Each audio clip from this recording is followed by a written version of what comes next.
Yeah. I have no praise, I have no praise, I have no praise, I have no... Coucou guys, bienvenue sur ma chaîne YouTube.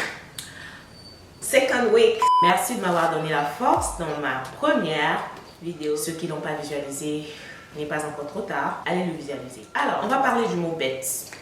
Certaines personnes ont vraiment pensé que je voulais les insulter, j'étais pas respectueuse en utilisant le mot bête. Écoutez les gars, parfois je fais des trucs moi-même, je me dis après je suis trop bête. Parfois un pote fait un truc, je dis oh mais toi tu es trop bête, après on rigole. Parfois je vois des trucs sur la télé, je dis non mais ces gars-là sont trop bêtes, ces gens-là sont trop bêtes. Ouais, c'est juste un petit thème pour amuser la galerie. Ne le prenez pas en mal. Je suis juste une fille, une femme qui dit ce qu'elle pense. Alors aujourd'hui, on va parler des standards. Alors dans le monde d'aujourd'hui, les femmes sont jugées à cause de leurs standards. Quand vous trouvez une femme, une belle femme célibataire, l'une des premières des choses que les gens disent, c'est bon, elle est célibataire parce qu'elle attend trop des hommes, elle est célibataire parce qu'elle a des standards un peu trop hauts, elle est célibataire à cause de ci, à cause de ça. Je sens que les femmes sont jugées à cause de leurs standards. Laissez-moi vous dire aujourd'hui que tout le monde a un standard. Tout le monde a des standards, je vous explique. Les mecs ont des standards. Les mecs sortent avec des go, moi je vous donne des exemples. Les mecs sortent avec des go peut-être parce qu'elles sont élancées, peut-être parce qu'elles ont une belle forme, ouais, une forme Coca-Cola. Elles sont intelligentes. À cause de la famille, à cause de sa famille, elle vient d'une famille aisée. À cause de plein de trucs, les mecs ont plein de standards. Mais ils ont normalisé ça. Les standards des mecs sont normalisés. Alors pourquoi les femmes sont jugées pour faire de tête? Écoutez, vous n'avez pas à juger des femmes quand, avant de sortir avec un mec, elle demande par exemple où est-ce que tu vis, est-ce que tu as une voiture, est-ce que si, est-ce que ça. Tout le monde a ses standards. Je pense à 3 trucs différents. 1. Avant de rentrer dans une relation, avant d'imposer tes standards à toi, la première chose à notifier, c'est qu'est-ce que tu apportes à cette personne-là? Qu'est-ce que tu apportes dans ta relation, dans une relation quelconque? Qu'est-ce que tu apportes?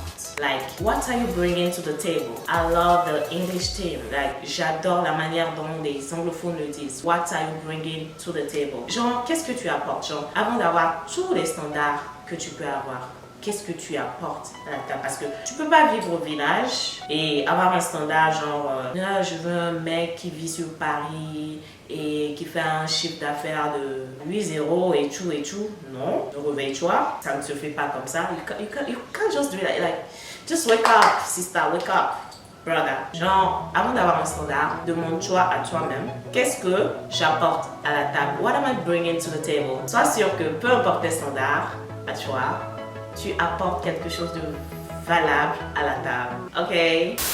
Le deuxième truc très important selon moi, c'est de se parler à soi-même.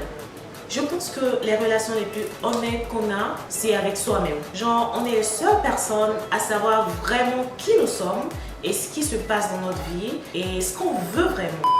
Que je pense vraiment qu'on doit faire, c'est de faire une liste de tout ce dont on a besoin chez l'autre personne. C'est-à-dire, moi par exemple, je veux qu'il soit élancé, je veux qu'il ait un beau sourire, qu'il m'appelle chaque soir, qu'il ait des abdos, je veux qu'il soit mignon, respectueux, je veux qu'il soit ci, je veux qu'il soit ça.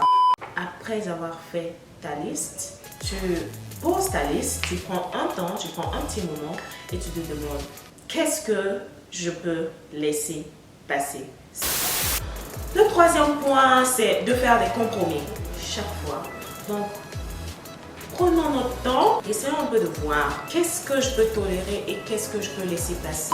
À la fin, on saura vraiment comment on pourra être heureux. Alors les gars, nous sommes à la fin de ma vidéo. Merci d'avoir suivi jusque-là. Donnez-moi vos impressions en commentaire, likez la vidéo. Inscrivez-vous sur mon Instagram, Facebook, partagez la vidéo avec vos amis. Bisous, bisous.